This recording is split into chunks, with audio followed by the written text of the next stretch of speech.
नमस्कार, घटना चक्र बुक वीडियो में आपका हार्दिक स्वागत है। आइए प्रारंभ करें इस यात्रा को, जहां हर विषय वस्तु को हम सरल, स्पष्ट और परीक्षा उपयोगी ढंग से प्रस्तुत करेंगे। नमस्ते। सोचिए अगर पूरी दुनिया का एक रिपोर्ट कार्ड आए जो बताए कि हम सब मिलकर एक समाज के तौर पर कैसा कर रहे हैं। तो हर साल ऐसा एक रिपोर्ट कार्ड आता है और आज हम 2025 की इसी मानव विकास रिपोर्ट को आसान भाषा में समझेंगे। तो इस पूरी रिपोर्ट को समझने के लिए हमने इसे 5 आसान हिस्सों में बांटा है। सबसे पहले हम बात करेंगे कि ये मानव विकास आखिर है क्या। फिर देखेंगे कि 2025 में पूरी दुनिया का हाल कैसा है, इसमें भारत कहाँ खड़ा है, असमानता की कहानी क्या है, और आखिर में एक बहुत ज़रूरी सवाल कि क्या हमारी ये तरक्की हमारे प्लेनेट पर भारी पड़ रही है। तो चलिए पहले हिस्से से शुरू करते हैं।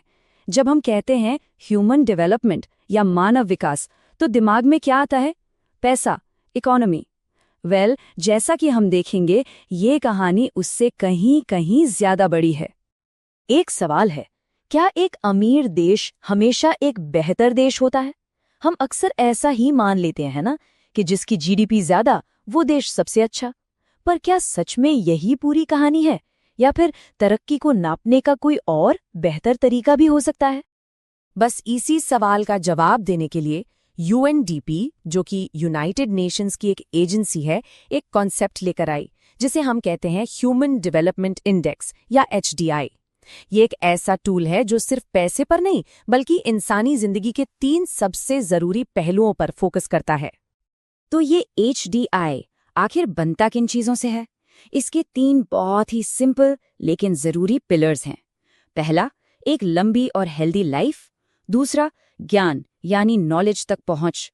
और तीसरा, एक ठीक ठाक, एक डिसेंट स्टैंडर्ड ऑफ लिविंग। अच्छा, इसको थोड़ा और आसान बनाते हैं। हेल्दी लाइफ का मतलब है कि वहां के लोग औसतन कितने साल जीते हैं। नॉलेज का मतलब है कि बच्चे औसतन कितने साल स्कूल जाते हैं। और स्टैंडर्ड ऑफ लिविंग को नापा जाता है प्रति व्यक्ति आय यानी जीएनआई पर कैपिटा से। बस इन तीनों को मिला दीजिए और आपको मिल जाता है किसी भी देश का एचडीआई स्कोर। ठीक है, तो अब हमें पता है कि एचडीआई क्या है।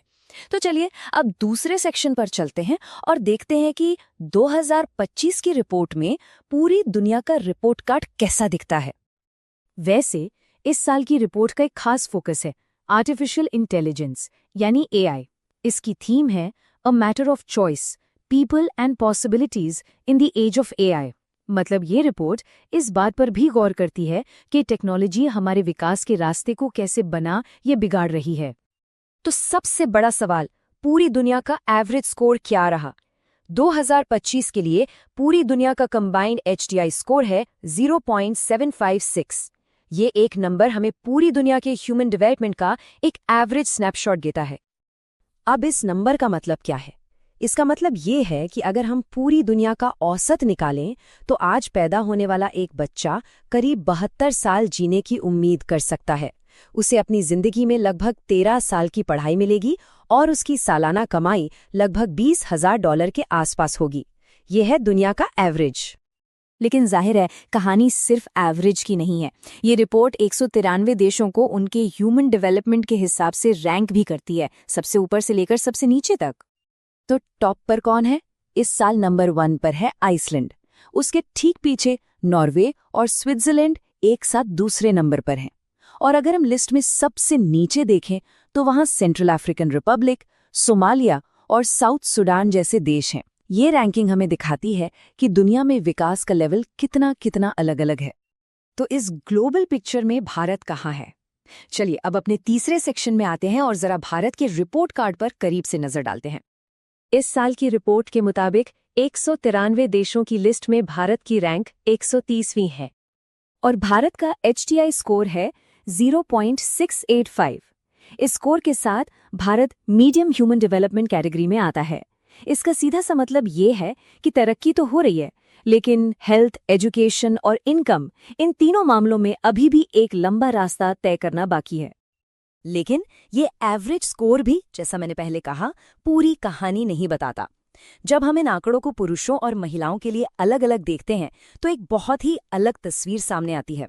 हाँ, ये सच है कि भारत में महिलाओं की औसत उम्र पुरुषों से थोड़ी ज्यादा है, लेकिन पढ़ाई के मामले में जहां पुरुष औसतन 8 साल स्कूल जाते हैं, वहीं महिलाएं सिर्फ 5.8 साल। और इनकम का फासला तो और भी बड़ा है। पुरुषों की एवरेज इनकम महिलाओं के मुकाबले लगभग 3 गुना ज्यादा है। ये एक बहुत बड़ा गैप है। और यहीं से हम अपने चौथे सेक्शन में आते हैं, असमानता की कहानी, क्योंकि अब हम सिर्फ एवरेज के पार देखने वाले हैं। जैसा कि हमने भारत के केस में देखा, एवरेज अक्सर धोखा दे सकते हैं। एक सिंगल HDI नंबर के पीछे अमीर गरीब, औरत मर्द और समाज के अलग अलग हिस्सों के बीच की असमानता की कई कहानियां छिपी होती हैं। तो इस छिपी हुई सच्चाई को बाहर लाने के लिए ये रिपोर्ट कुछ स्पेशल टूल्स का इस्तेमाल करती है, जैसे इनइक्वालिटी एडजस्टेड HDI, जो देखता है कि देश की तरक्की का फायदा सबको बराबर मिल भी रहा है या नहीं।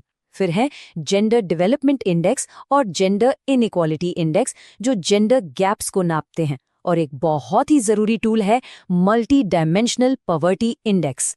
ये जो मल्टी डिमेंशनल पॉवर्टी इंडेक्स या MPI है, ये गरीबी को सिर्फ इनकम से नहीं देखता। ये देखता है कि लोग हेल्थ, एजुकेशन और लिविंग स्टैंडर्ड में किन किन चीजों से वंचित हैं। और यहाँ भारत के लिए एक बहुत अच्छी खबर है। रिपोर्ट बताती है कि भारत ने इस बहुआयामी गरीबी को कम करने में जबरदस्त काम किया है। MPI वैल्यू 0.283 से गिरकर सिर्फ 0.069 पर आ गई है, जो वाकई में एक बहुत बड़ी उपलब्धि है। चलिए अब अपने आखिरी और शायद सबसे जरूरी सेक्शन पर चलते हैं। ये सेक्शन हमारे विकास को हमारे प्लैनेट की सेहत से जोड़ता है, मतलब डेवलपमेंट वर्सेस द प्लैनेट।